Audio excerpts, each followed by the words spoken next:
रूस और भारत की दोस्ती कोई नई नहीं है। खास तौर पर आज की तारीख में रूस हमारा एक काफी इम्पोर्टेंट रणनीतिक साझेदार है। लेकिन जब 5वीं बार रूस के राष्ट्रपति बनने के तुरंत बाद व्लादिमीर पुतिन चीन गए, तब अंतर्राष्ट्रीय अखबारों में कई तरह की हेडलाइंस बनी। कुछ ने कहा कि रूस अब चीन की तरफ झुक रहा है। इंटरनेशनल अखबार में भले ही कुछ भी छपे, लेकिन हाल ही में भारत और रूस के रिश्तों को लेकर एक ऐसी खबर आ रही है जिससे चीन को मिर्ची तो लगेगी ही, साथ ही में दुनिया को एक बार फिर पता चल गया है कि रूस और भारत की दोस्ती कोई हल्की नहीं है। दरअसल रूस ने भारत को एक ऐसी टेक्नोलॉजी देने का प्रस्ताव दिया है जो अभी तक दुनिया में रूस के अलावा किसी के पास नहीं है, ना तो चाइना और ना ही अमेरिका। ये टेक्नोलॉजी है फ्लोटिंग न्यूक्लियर पावर प्लांट। इससे न केवल समुद्र में भारत की ताकत बढ़ेगी, बल्कि बिजली जैसी कई समस्या भी हल होंगी। आइए सबसे पहले समझते हैं कि ये FNPP यानी कि फ्लोटिंग न्यूक्लियर पावर प्लांट है क्या। रूस की सरकारी परमाणु ऊर्जा कंपनी रोसाटॉम ने भारत को फ्लोटिंग न्यूक्लियर पावर प्लांट यानी कि FNPP बनाने और मैनेज करने की टेक्नोलॉजी देने का प्रस्ताव दिया है। फ्लोटिंग न्यूक्लियर पावर प्लांट की पेशकश एक बड़ा कदम है। भारत ने भी इस पेशकश में खासा दिलचस्पी दिखाई है। दरअसल अमेरिका और बाकी यूरोपियन कंट्रीज से सैंक्शन के बाद रूस, चाइना और भारत की तरफ काफी आगे आया है। बहरहाल आपको बता दें कि फ्लोटिंग न्यूक्लियर प्लांट छोटे मॉड्यूलर रिएक्टर्स को कहा जाता है, जिन्हें जहाज पर लगाया जा सकता है। ये न्यूक्लियर पावर प्लांट बेहद कम लागत और कम कार्बन एमिशन के साथ 24 घंटे बिजली की सप्लाई कर सकता है। ये टेक्नोलॉजी अभी रूस के अलावा किसी देश के पास नहीं है। रूस इसकी तकनीक भारत के साथ शेयर करना चाहता है। करंटली रूस ने इसे जो एकोडॉम लोमोनसोव जहाज पर लगाया है। ये न्यूक्लियर पावर प्लांट पेवेक में बिजली की सप्लाई कर रहा है, जो रूस के उत्तरी आर्कटिक में स्थित एक पोर्ट सिटी है। अगर भारत को ये तकनीक मिलती है तो भारत की शक्ति समुद्री इलाकों में और भी ज्यादा बढ़ जाएगी।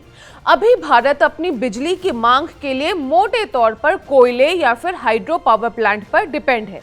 खास तौर पर लक्षद्वीप और अंडमान निकोबार के द्वीपों पर बिजली के लिए हम फॉसिल फ्यूल्स के जरिए जनरेटेड बिजली पर ही डिपेंड है। आपको बता दें कि अंडमान में भारतीय सेना की इकलौती 3 लेवल कमांड है। उसे भी बिजली के लिए इन जनरेटर्स का सहारा लेना पड़ता है। अगर ये न्यूक्लियर पावर प्लांट की टेक्नोलॉजी मिल जाती है तो जो ऑल्टरनेट सोर्स ऑफ एनर्जी है वो होगा न्यूक्लियर पावर। इसका दूसरा फायदा ये होगा कि क्योंकि ये एक फ्लोटिंग न्यूक्लियर पावर प्लांट है, यानी कि ये न्यूक्लियर पावर प्लांट एक शिप पर तैरता है और किसी जमीन पर नहीं है, तो इसे जरूरत के अनुसार किसी भी पोर्ट सिटी के आसपास पहुंचाया जा सकता है। हाँ, लेकिन एनवायरमेंटलिस्ट इससे जुड़े एनवायरमेंट इश्यूज को लेकर भी कंसर्न है। उन्हें डर है कि अगर गलती से कोई डिजास्टर होती है तो समुद्री जीवों के लिए खतरनाक होगा। हाँ, कुछ बुरा है तो कुछ अच्छा भी है।